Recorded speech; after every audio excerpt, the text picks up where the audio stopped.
Dude, anytime I can come and talk about the old, well, now I guess it's the new old Big Three or the old Big Three. Listen, I'll be there because they were some of the greatest times watching basketball. I just, like Danny Ainge said, I hope they could just get their acts together and get over it. Welcome to Celtics Blog Podcast number 31. I'm Bobby Manning, and this is what you need to know from Celtics Blog this week. Today we're going to talk to Robb, B-Robb, the Celtics writer for Boston Sports Journal, as well as our own Nick Gelso at CLNS Media and Celtics Blog, who's going to take us inside Ray Allen. It's crazy. Today, March 30th, I'm 20. 20! Never even imagined getting to this age. But what's funny about it now is this episode is a crossroad between two completely different Celtics teams. The one we have right now, Kyrie Irving, Gordon Hayward, of course they're gone, but a 50-win team nonetheless. We're going to get into how that's been able to happen and what we could foresee come playoff time. But you also have Ray Allen in the news. And wow, does 2008 feel distant. I was 10 when the Celtics won that championship. And now 10 years later, big controversy over the fallout of that team in the years that followed, and that being the lone championship that they won. So plenty of Ray Allen conversation toward the later end of this episode. First, we're going to talk to B-Robb about a variety of things. The Celtics have won 5 straight games now, 6 of 7. And they are thriving despite the fact that players left and right are out. The injury list going into the game against the Jazz was longer than the Bible, it felt like. And now they have 2 games left against the Raptors with just a 3-game deficit to them. The 1 seed is still in play. And they are figuring things out quickly and on the fly. So we're going to figure out why that is and ask the question that Mike DePrisco answered on Celtics Blog today. Is Brad Stevens Coach of the Year? I say yes. He says yes. We also have Read and React from the Celtics Jazz win up on Celtics Blog, as well as Romy Neme's amazing article about Daniel Tice, and she's going to make you feel some type of way about Tice. I already was, and this just brought me right back to how awesome I felt about him as a player going into this season. Subscribe to the Banners broadcast on iTunes, Stitcher, and the CLNS Media app, because look at the guest today. B-Robb, Gelso. You're not going to get that anywhere else, as well as the Celtics Blog writers who are going to continue to come on here. I think next week me and Alex Kungu are going to do a little bit of battle on whether the Celtics should get ahead of the curve and trade Terry Rozier. For now, let's talk to Robb. Our guest today on the Celtics Blog podcast, good friend of the blog and one of the best reporters covering the Celtics out there for Boston Sports Journal. The Celtics beat reporter and a co-host on the Big Three podcast, one of the other podcasts covering the Celtics out there. B-Robb, Robb is with us today. Hello, Brian. Hey, Bobby, how you doing? How Thanks for having me. How have things been this year, making the transition from one platform to another? How have you enjoyed working with BSJ now? It's been quite an ambitious effort by all of you over there.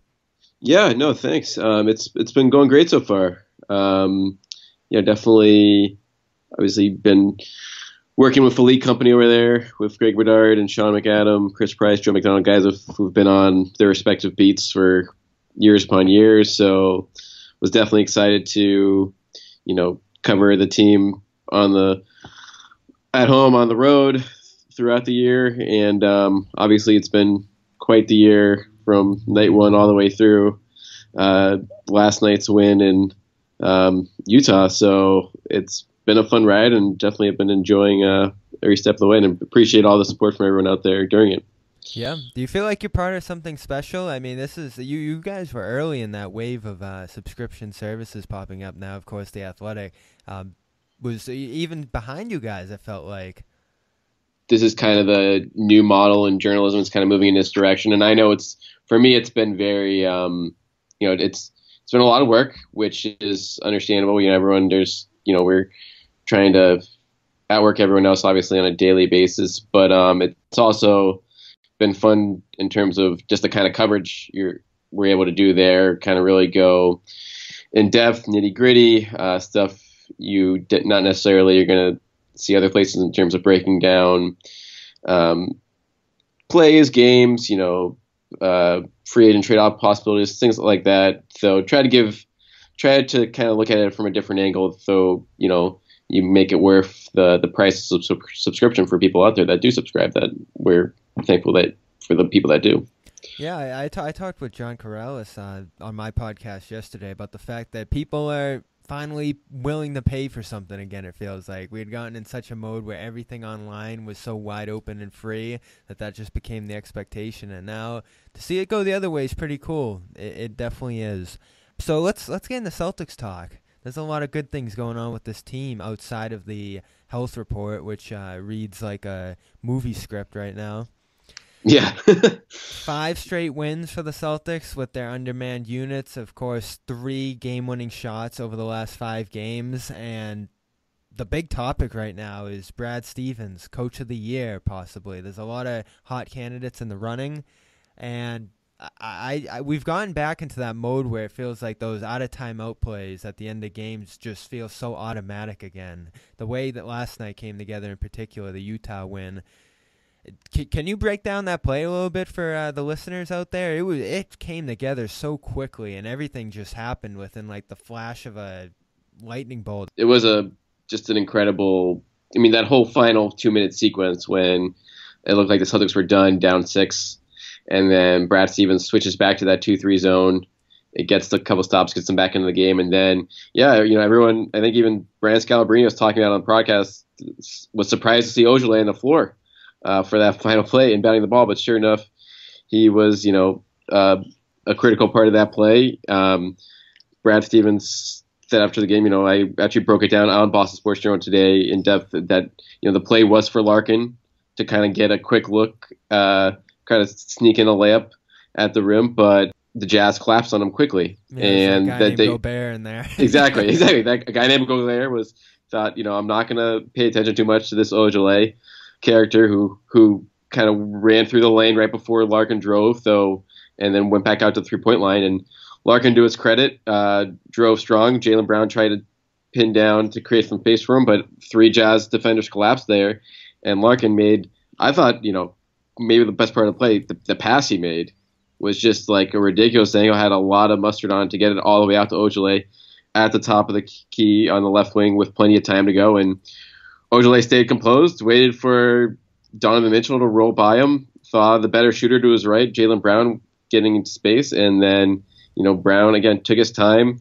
I think it was also important there that both those guys took their time, Bobby, in the sense that there's only 0.3 seconds left on the clock. You take that shot too soon, then you give Jazz enough time to finish it, but everyone kind of stayed patient, found the right spots, and it was a great play call and a great execution by everyone involved. Yeah, Ojale especially, and he has not had the best offensive season, and I think it's a big reason Stevens is such a great coach in that this guy has not had the most consistent success on that end of the floor, but like you said, he's out there, he trusts him to make the play, and a lot of the guys who are on the floor for the team right now didn't see time early this season, and they were still sprinkled in throughout those lineups, and they were given opportunities early that now they're cashing in on late with even bigger opportunities. Shane Larkin in particular, too, on the ball in those final moments. He saw quite a bit of time even when there were more bodies earlier this year.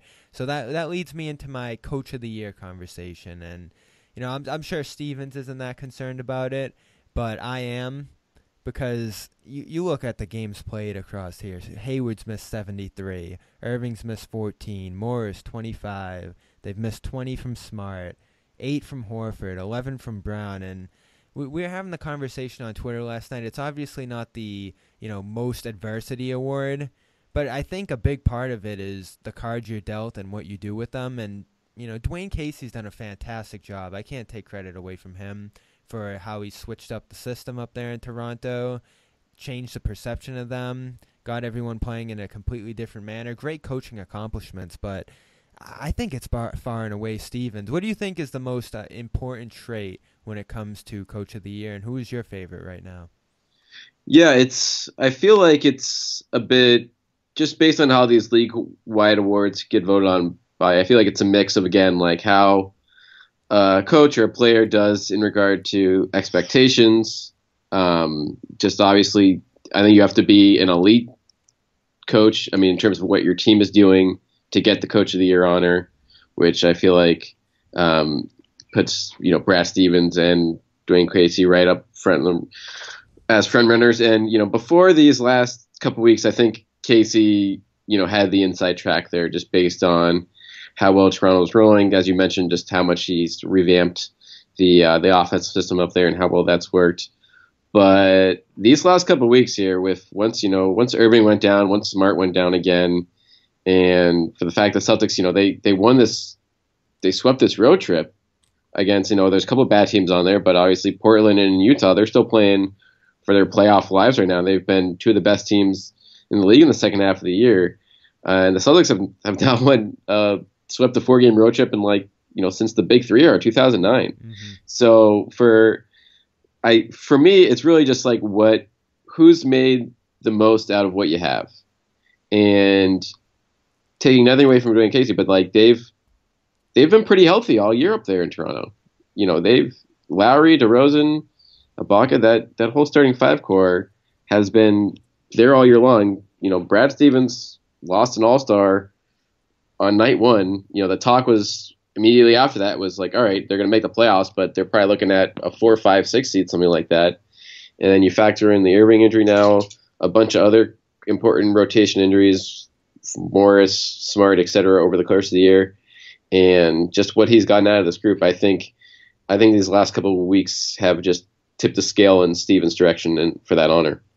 What in particular do you think it is about Stevens that's made him so successful this year in spite of everything thrown at him? I think the biggest challenges he's had to face is the fact that on the fly he's had to readjust their game plans based on what they have. Opening night, what they had in the schedule in front of them, he basically had to right then and there throw away the playbook that he was planning to base around Hayward, and then they have to do that again within the course of things. Once you lose Smart, once you lose Irving, as they recently did, they actually lost 3 players out of that Indiana game on March 11th. Probably going to go down as one of the deadliest losses the Celtics have ever suffered. What do you think has allowed Stevens to be so successful in spite of that? I know I mentioned that he keeps guys involved deep off the bench, but what else is it about him?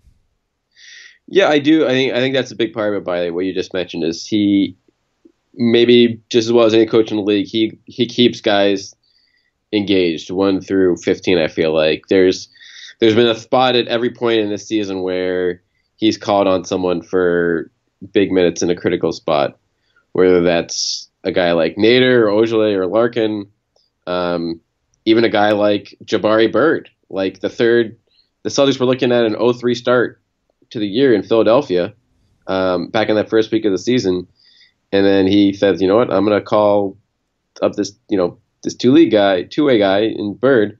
You're going to go guard JJ Redick in the second half, and sure enough, that helped lead to the comeback win, and the Celtics rang off another 15 more wins after that. So his ability to keep guys engaged, his ability just to adapt on the fly.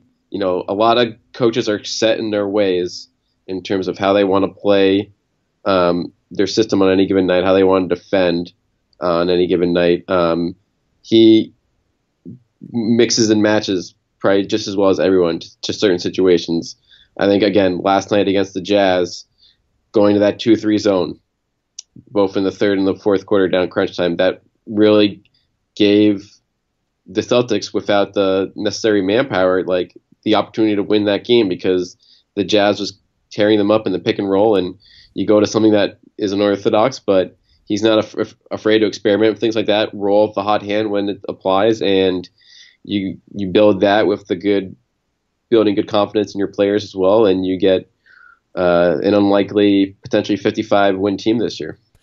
He talks about matchups so much, and that seems to be one of his core coaching philosophies, is that it is all about the matchups. He can pull up a guy from deep on the roster if it does seem to fit that matchup on a given night. Do you know what kind of things he bases that off of? Is it film-driven? Is it analytic-driven? I know their system is very analytically driven based on who the people he has around him are.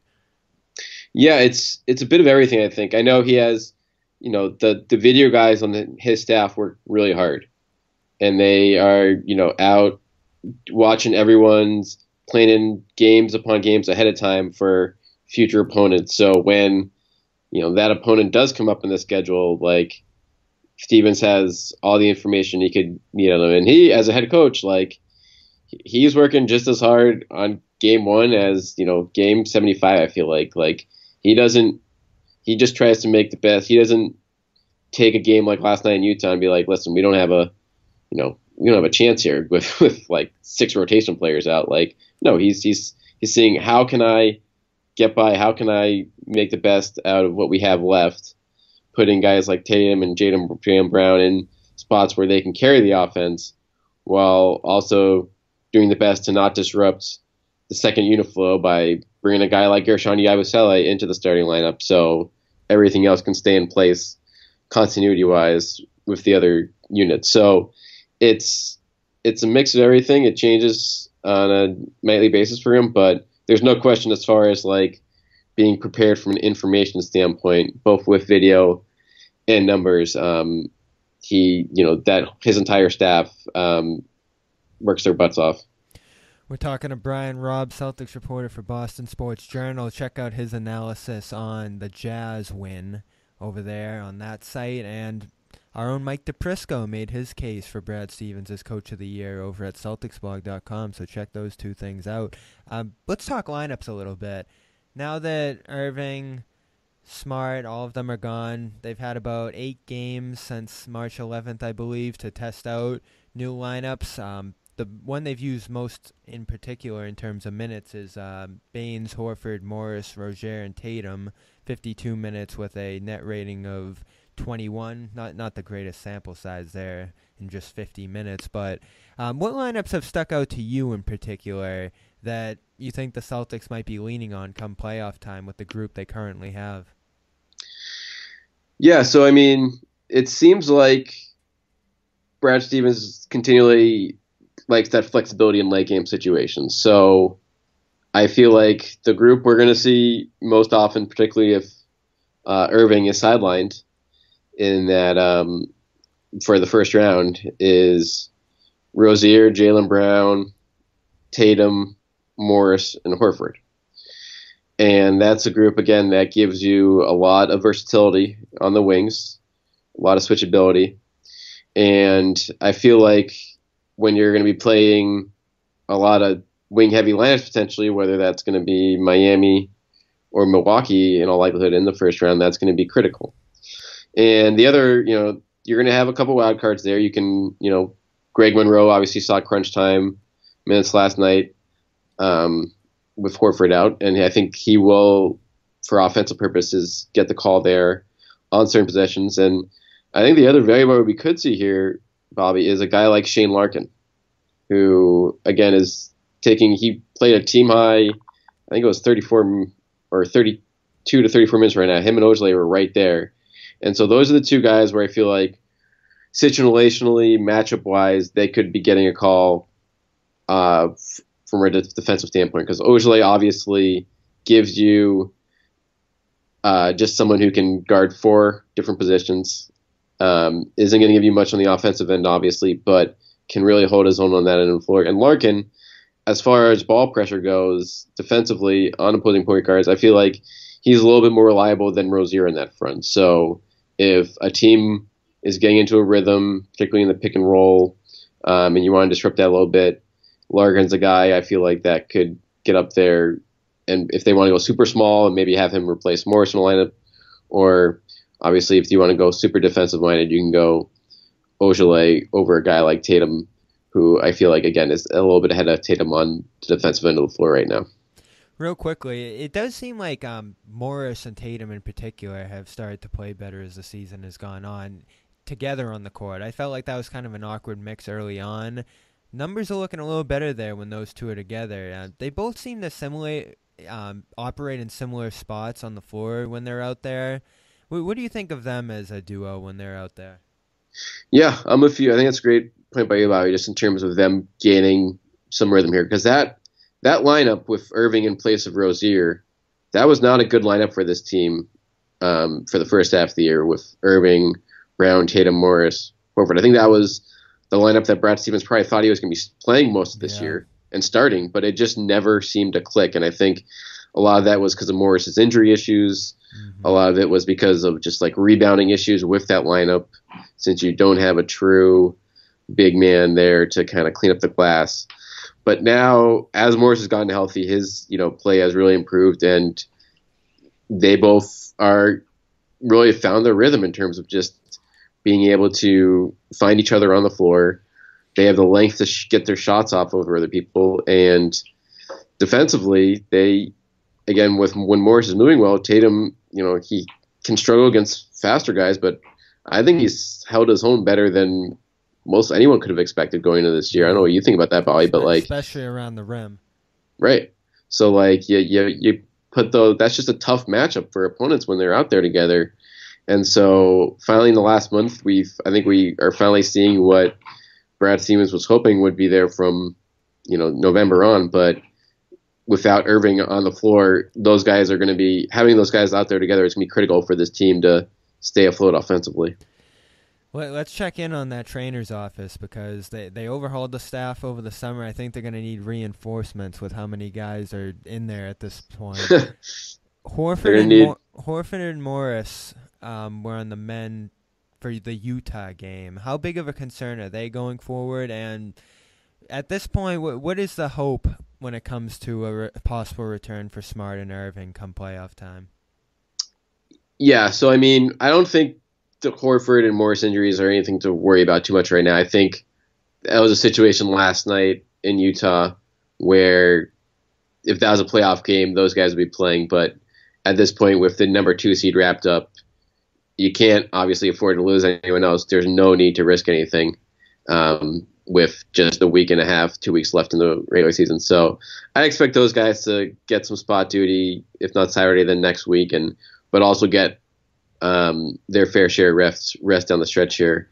And as far as the other guys go, it's Danny Ainge talked about it a bit today on 98.5 Sports Up with Touch and Rich that both of those, neither you don't really know if either of those guys yet because it's still a couple weeks off and they still haven't really started fully the rehab process for both of those surgeries. So I think realistically, there's an outside chance that Irving is back at some point in the first round. The 3 to 6 week timetable, that 3 weeks, it lands on the Saturday, which would be the start of the playoffs. So I'd be shocked if he was ready to go early in that series. But if everything went well and his knee responds well in the next couple of weeks, I wouldn't rule him off the floor in that first round entirely. And Smart, I've heard, Chris Paul had a similar surgery on his thumb last year to repair that same torn tendon, and he actually returned a week ahead of schedule with no restrictions. So it is possible where, again, if everybody's different and you don't know how people are going to respond, but that's encouraging from the sense that, it's possible that he could potentially beat that timetable of 6 to 8 weeks that would put him, for now, best case situation that he's back in the second round. The Celtics really hammered home that minimally invasive point, which they did. Was interesting. We'll see what that's all about going forward. But for now, Terry Rozier has been thriving in Irving's place. The shooting has been astounding, most prominently. 8 threes against Sacramento, 4 threes against the Suns, and then 3 threes against Utah. So he has been shooting lights out. The whole team actually has been since those injuries occurred. A lot of guys hovering around that 40-50% mark. Rozier in particular, 44% over the last 24 games where he has scored double figures in every one of them. And it's not just, starting opportunity that's gotten him to that point. We've just slowly seen him rise into a steady, consistent, capable scorer in this league. What does that mean for the Celtics going forward? Of course, it's great this year, but the value is going up on this guy pretty clearly as more and more teams start to see this. His contract isn't up for another season, but of course Marcus Smart's coming off the books this summer, and there's luxury tax implications when it comes to getting all these guys back on board. How do you think they're going to handle all the moving bodies at point guard? They even have to re-sign Irving after next season as well. Right. Yeah, it's a great question, Bobby, because there is no doubt that with the opportunities these guys are getting all across the board this year, it's great for guys like Brown and Tatum for the Celtics standpoint because, you know, those guys are under contract for a while, so you don't have to really worry about them breaking out in terms of what their value is, except it just helps their trade value. Mm-hmm. But a guy like Rozier, obviously, you know, he's the price tag is adjusted by what he's doing right now. Other teams are seeing what he's capable of. He's still young at 24, and it's going to be tough financially, like you said, beyond next season to keep him and Smart on the roster, in my opinion, because you're going to be paying Kyrie Irving max money. You're going to have Jaylen Brown on the books for an expensive part of his rookie deal, and then you're not going to be able to afford paying your reserve backcourt probably a combined $20 million a year. It's just not going to work for you financially. So the Celtics don't have to make a decision yet. They're still going to have restricted free agent rights on both those guys. Smart, the free agent market might not be great for Smart this year. There's not a ton of teams with cap space as is, and teams that will be looking for a point guard. So that might help them keep the price tag down on him. But then they'll, you know, if they retain him, they have to essentially think about, hey, do we want to move Rozier this offseason for future assets if we don't think we're going to be able to retain him down the line, kind of like what they did with Avery Bradley last summer? Yep. Or are they, you know, like, are we just going to ride this thing out, maybe make a real run at it next year, and then make that decision in the summer of 2019? I'm sure they're gonna be exploring all avenues on that front. But yeah, that if you're looking at, you know, a worrisome part of his breakout, which I'm sure is not really a huge concern, but like it is, the price is going up on Terry Rozier. There's no doubt about that. Yeah, things are really mounting on that contract front. There's a lot of money on the books already, a lot of money due to be paid to these guys. I do find it interesting, though, that you talked about bringing it all back for next year, because I think that might actually be the most likely scenario, just based off what their aspirations are next year. You'd like to be proactive on something like this, but given the choice, they do have the option of just bringing everything back for next season and just going for it, then deciding later. And I don't think anyone would be upset about that. More options, more lineups, more depth. None of it's a bad thing. But it is something to consider. Before we let you go, Brian, you've been fantastic here, I got to say. Ray Allen has been making the media rounds. I know it's not the top of the beat right now, but it is a big story in Celtics land. What he's been saying about Rajon Rondo, the book that's due to come out. I don't have the date right in front of me. He did a appearance in Boston within the last few days. What have you made of that whole saga? Because he has spoken his mind quite a bit. He had been quiet prior to all of this, but it does seem like the other members of those Celtics teams aren't really in line with him on what he's saying or how he feels or anything really. Yeah, it's literally seems like a bizarre situation to me, Bobby. Just in terms of what is Ray Allen's goal here by this? It seemed like, he had buried the hatchet with Paul Pierce, a few months ago, out that, I think that was an NBA China event or something like that overseas there. And slowly but surely, things were starting to cool off between, you had the 10-year reunion thing for the 2008 team and Doc Rivers and Pierce trying to facilitate Allen kind of mending fences with Rondo and KJ on that front. And now this book comes out and it seems like Ray's kind of just throwing all that out the window, really. And because he's definitely not helping himself in regard to any of those guys. And to be honest, like the franchise itself, like stuff that he's saying about, Danny Ainge and potential deals he was involved in. And I get the tell-all aspect of it. If you want to just, write a book, go for it. But it, I'm not sure, you'd think he doesn't really need the money here. Mm-hmm. So like, it is just I don't know what you thought about it. It's a really interesting situation here. And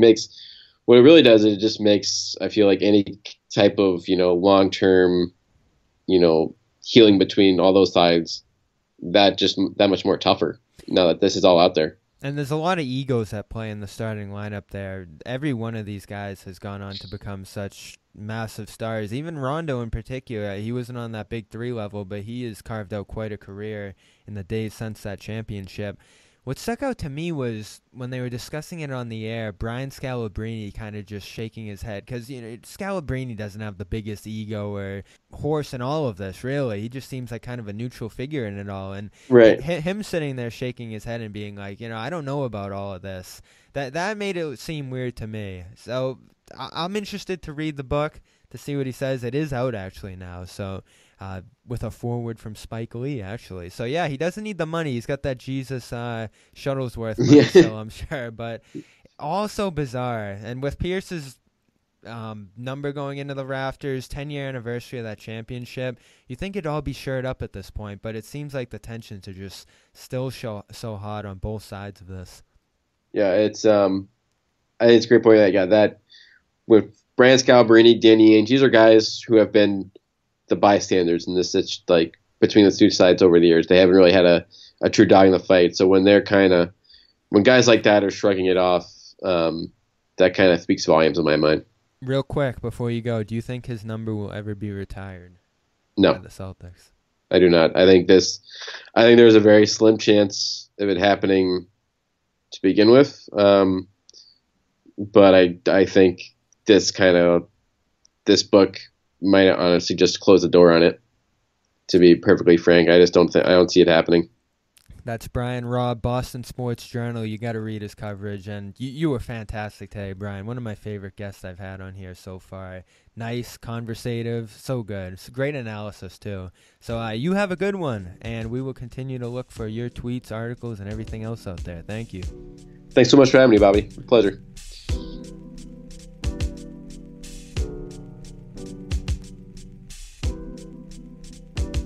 Nick Gelso's on the line next, calling in. You know who he is, CLNS Media founder and owner.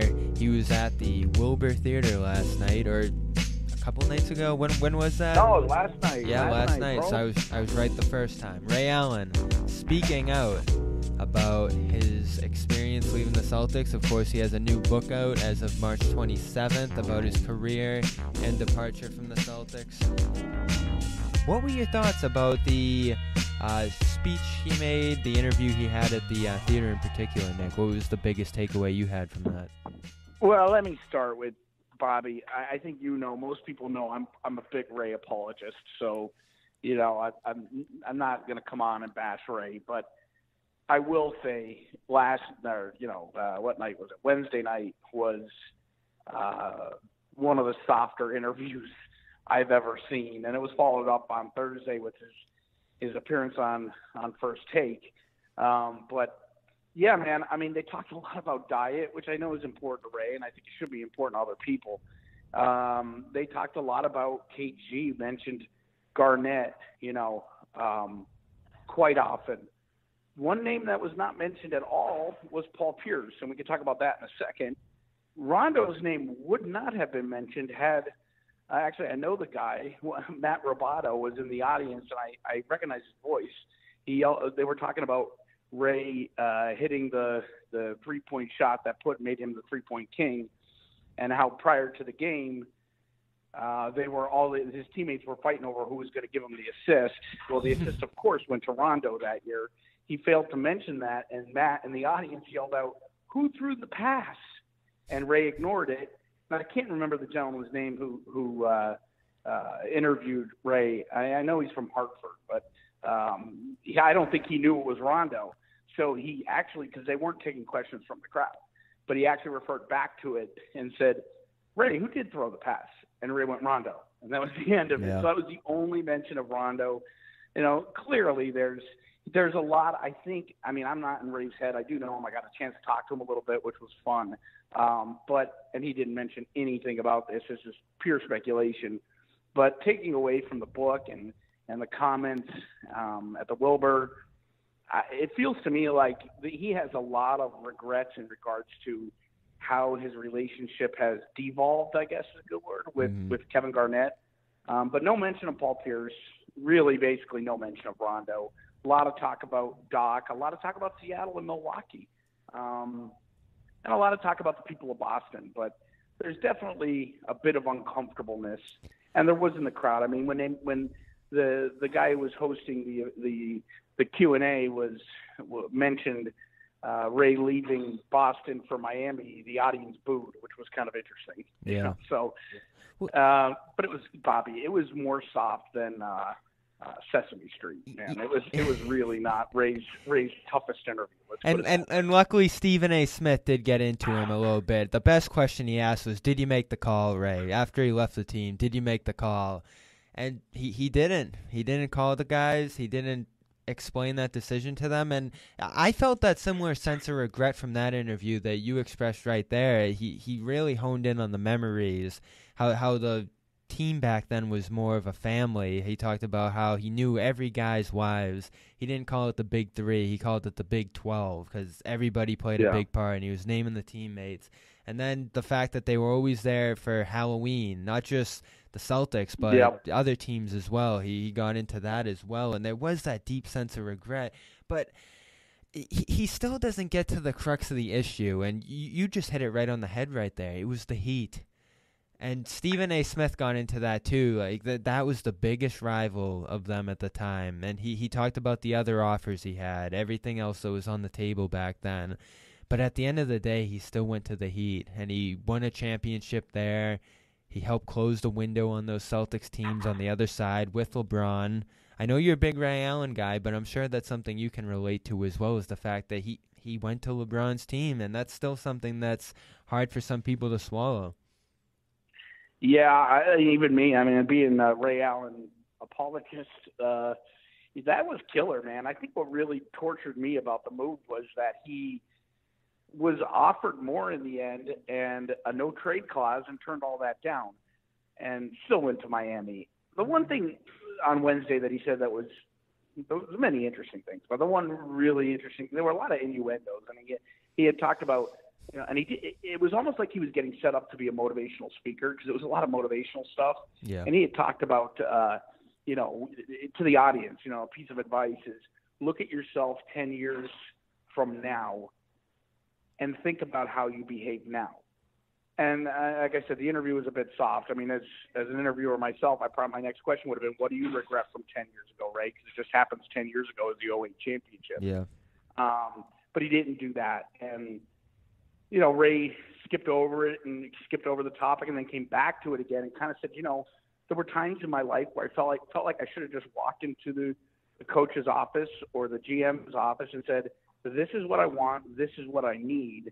Can you accommodate it? And I didn't do that. I just felt a sense of, you know, not entitlement, but maybe a sense of entitlement that this is what he thought he deserved. There's definitely a lot of regret there. But you know what, Bobby?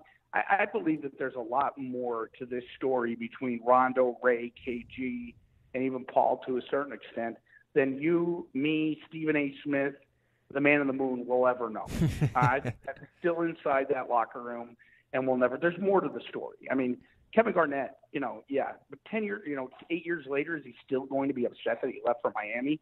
Come on, there's more to the story than you and I will ever know. But you know, Ray is most definitely a guy that's completely still infatuated with his image and his how he's perceived, and that came out a lot in the interview on Wednesday. I don't know what his lasting legacy in Boston will be. But I think time does heal wounds, and when Kevin Garnett finally, or when Ray gets the guts to go to Garnett and make amends, I think at that point maybe the fan base could start to heal as well. The other interesting thing, Bobby, is the place was half empty. Half empty. Says a lot, doesn't it? Why do you think Why do you think he's coming out now? Because he stayed quiet on this for a while. And you had Rondo, of course, joking that, oh, maybe he needs some money or something like that. But that obviously isn't the case. I mean, this guy has done movies and everything else. Why do you think why do you think he's making the media tour now on this? Was it the Paul Pierce retirement? Do you think that hurt him, that he wasn't there for that? I know he did mention in the first Take interview that he was kind of upset that Kendrick Perkins went on Kevin Garnett's show because he had just talked to him 2 days earlier, and he said he was in his corner. Yeah, I mean, this is like high school BS. I mean, even Ainge said, I think he tweeted out today, or he was on the Sports Hub, something like that. He says, it's time for these guys to get together and just get their act together, because it's just asinine, when you think about it. Who showed up here? Who went on what show? You asked about why is he doing it now. I mean, the dude's trying to sell books. Yeah. I mean, so of course he's going to go. And it just ironically was when the Celtics and all the Boston traveling media were out west, because the team was out west, so there was no real Celtics media there. And he's trying to sell books. I think it started with that Players Tribune column he did. It was the letter to himself when he was a kid, and it got a lot of play. And I believe this, and don't quote me on this, but I believe it's the same co-author as who co-authored the book. But that Players Tribune piece, it really did very well, and I think maybe that got him the itch to talk. And I don't know that everything in that book is factual, but there's got to be some semblance of truth in it. And it's Ray's interpretation of it. Yeah. And I really think Rondo and Ray I don't know what their beef is. I mean, we could all speculate. Definitely more than any of us ever will know for sure. I don't think that matters to the fan base as much as it does that Kevin Garnett is still sticking his face, his nose up to Ray. If Kevin can get over Ray, I think the fan base will too. And you saw it happening. Had Ray gone to Paul's retirement ceremony, I think we'd all be okay with Ray at this point. Mm-hmm. But instead he went and he golfed in Florida because he wasn't invited. According to Ray, he wasn't invited and didn't know what was going on. Well, come on. Yeah. I mean, that's when even me as a Ray Allen apologizer or a fan, says, come on, Ray. I mean, we may be stupid, but we're not dumb, if that makes sense. And I said this to Brian in the first segment. It said a lot to me that Brian Scalabrine, who absorbed all of that, was like, I don't know about some of this. Because, he's the neutral figure in all of this. There's a lot of egos at play when it comes to the competing sides in this story. But Brian Scalabrine, for him to go, I don't know about some of the stuff said in here, it does strike me as a little odd that even he would go to that length. And then, of course, there was the whole story about Rondo saying that he drove them to the championship when it was actually him talking about 2010 as it came out. So it's and then not even that is defined. Like Paul Pierce said, I think he got the dates messed up. Right, I could see Rondo saying that in 2010, but we don't know for sure. I mean, I don't think they remember, but obviously Ray does. He told a really interesting story about his first. He was in Rome, and it's in the book. He was in Rome, and it was their first game, and everybody has their routines. And Ray was sitting in the locker room and dribbling, sitting at his locker, dribbling a basketball. Mm-hmm. And Kevin Garnett walked up to him and said, "Are you going to continue to do that? And if so, for how long? Because I'll leave until you stop." So, and I mean, Ray wasn't snarky about it. He kind of was laughing at. He was like, as you get older, you realize you have to compromise your own routines and your own habits that annoy other people, and that was one of them. And I thought that was an interesting story. It's all kind of sad, and you summed it up real well right there. And that they have to get over this at some point. 10 years later, after the championship, think of all the things we mentioned it all in here: the workout routine, the record-breaking three. Remember his mom in the crowd. All that stuff sounds so distant now that this has become the recent memory of him. Well, and the sad thing is, I mean, the Celtics have a great legacy and tradition of honoring their championship teams. I mean, we see them do it. Any championship from the 60s, every single year they're re-raising the banner. And they wouldn't have done it without him. That's the key point. Well, they wouldn't have, and this is the year they should be doing it in at some point, and I've heard nothing about it, and I'm in the locker room, so I don't know that it'll actually happen. And it's sad, and really, yeah, they're all friends, but they're all gone their own ways. It's like graduating high school. And really, the only people that lose out on this are the fans, because the fans don't get to really relish in the fact that was just such a special team. And, you know, I don't, and it's sad. There was such a perception at that time, probably until Rondo got his head that was too big to walk into a door. But there was a perception by fans, and that that team was infallible. I remember, and you probably do too, you know, you'd be watching a broadcast and they talk about the strength of the Celtics locker room, and here, you know, it was in tatters from year 2. You know, there was a lot of friction from year 2. So, and it's a sad story. Hopefully at some point they will make up. I think Ray has made a lot of mistakes, and I think he's making amends, but he's still making mistakes while he's doing it, because to come to Boston and go to the Wilbur Theater and not mention Paul Pierce's name one time, not once. Dude, he did not even say number 34. He didn't say Pierce. He didn't say his name at all. Not once. And for him to say the Celtics and Heat weren't rivals, it's lack of awareness. It's lack of awareness. I mean, if you look at it from a historical standpoint, which is what Ray will say, they're not rivals in the whole scheme of the last 70 years of the NBA, but certainly to this generation, your generation, that is the most relevant rivalry is Celtics Heat or Celtics Cavs. I mean, Celtics versus LeBron, yes. really. You know, I mean, he did get asked who was his toughest cover. Somebody in the crowd yelled Kobe, and he said, "Would you let me finish?" And he said Jordan. I mean, he only covered Jordan for a year. Yeah. You know, so there's a lot of things I think Ray lets his ego get in the way of. It's a shame. I mean, I don't blame it all on Ray. I never did. I'd love to see them all make up. Hell, listen, man, if you were there last night, you saw the shape Ray Allen was in, I'd take him for 6 minutes a game coming off the bench for the Celtics. Right? The Celtics could probably use it right now, as we've talked about. Well, and that was one of the things he said, too. He's like, if I played in today's NBA, I'd score 50 points a game. Because you hear that quite a bit now.